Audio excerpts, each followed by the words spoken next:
Hi, my name is Elena Jones, and I will be presenting my project for my exercise psychology class.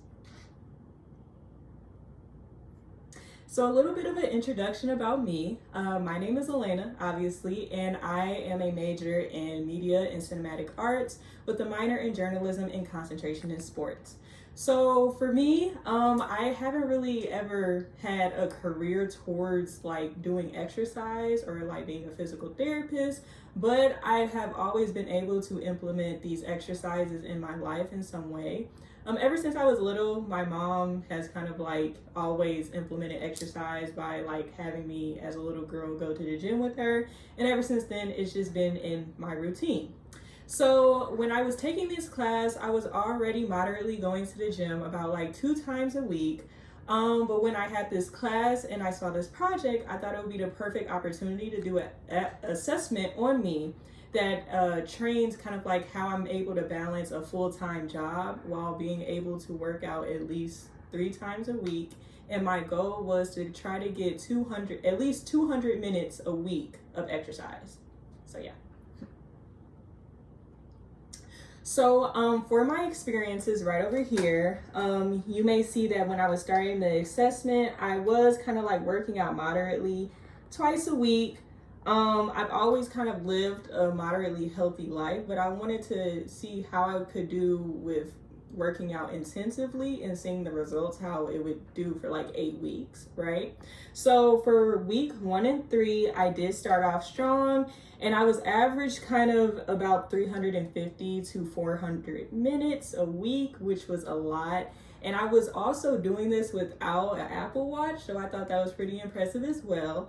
Around this time, it was around when we started the class around June, and I started the run club. And with that, I was able to exercise intensively Tuesday and Thursday, averaging around 6 miles per week, which is a lot. And then on top of that, in the mornings, I weight trained. And then like the run club would kind of be around like 6:30 p.m. while 5:30 a.m. is when I would weight train. And then week 4 through 6, I was averaging around 200 to 350 minutes per week. Around this time, my fellowship was getting busy with the work that they gave me, so it was kind of hard to still maintain it, but I was still going to the run club, I was still running my miles, and I think around this time I kind of prioritized walking and running a lot more than weight training, and I don't think I did that much strength training. And then for week 7 through 8, that's when I kind of like started getting back more on my grind. So 200 to 305 minutes of exercise per week is what I did. And I did prioritize more strength training. So I would go to bar class or I would go to yoga.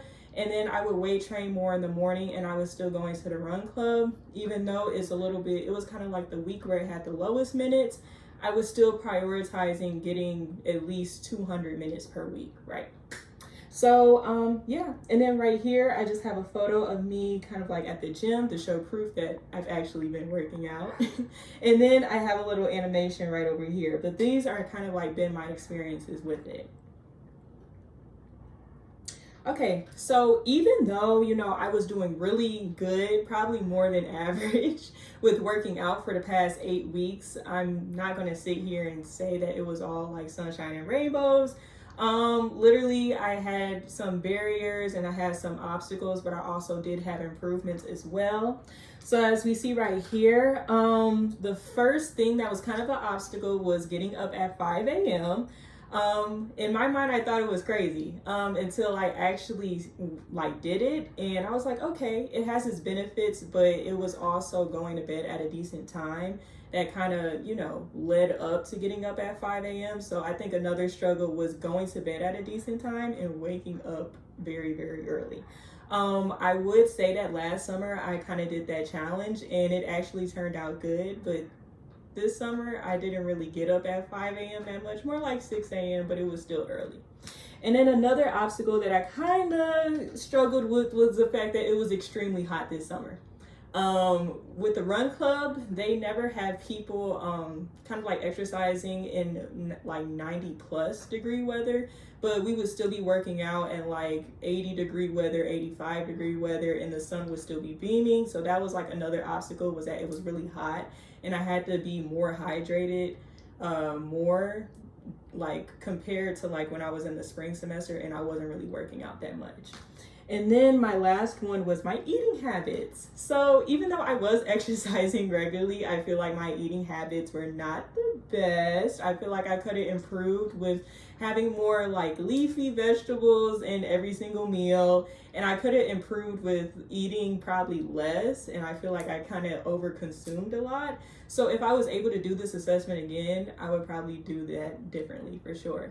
But when I talk about barriers and I talk about obstacles, I also talk about improvements as well. So for my improvements, I realized that my breathing was a whole lot better. I realized in spring semester that I wasn't working out a lot, so I would kind of get out of breath a lot easier, which I did not like at all. So once I started implementing a lot of exercise into my routine, I noticed that I can breathe like better. I can get through exercises more quicker. And then on top of that, like my momentum when it comes to doing certain exercises is just off the chart now. And then another benefit that I also had is that my mental health has gotten so much better. Okay. Recently when I started doing this, like my mental health was already good because I was running every day, and I am undiagnosed ADHD. So I feel like that kind of has a factor of me wanting to always be active and me always needing to have some type of stimulation and stuff. So that played a factor as well. Another improvement that I saw was in my own family and friends. So my friends were able to work out with me as well. And the more and more I started going to the run club, they started like saying, oh, I see you run. And I started getting them motivated to come with me. So every Tuesday and Thursdays, my friends, they work out with me. So I think that's pretty good too. And then last but not least, since doing this, a plus was that my job offered me a work from home day. So with that, I was able to kind of like still prioritize my health and like still easily be able to work and still do my lifestyle activities. Right here we have documentation of what I kind of like did. So throughout the weeks, it kind of like tracks. I tracked like, it was like 400 minutes, 300 minutes. This one is just an example, but literally I hit my goal. So I had 200 minutes as like my goal, but I always exceeded to like 300 or 400, which I thought was really, really good. So yeah. Okay. In conclusion, what I learned from this was that as long as you're staying disciplined to yourself, you can be able to achieve anything. I did not think I could achieve doing 300 to 400 minutes of working out per week, but I was able to do it this summer. My goal was really 200 minutes, but I feel like I really overachieved that. What I learned from this is that like I can work out a lot, but I feel like eating healthier, it gives more of a benefit to you. You can work out a lot, but if you're not putting in the same nutrition or the same time you put into working out into like your food choices and what you choose to eat on a daily basis, it's just not going to work out, right? So that's just one lesson that I learned. And honestly, with this assessment, I would do it again. And this class has been so great. I've been able to learn from so many students with the discussion boards, and I've been able to take in so many advice from others as well. Thank you.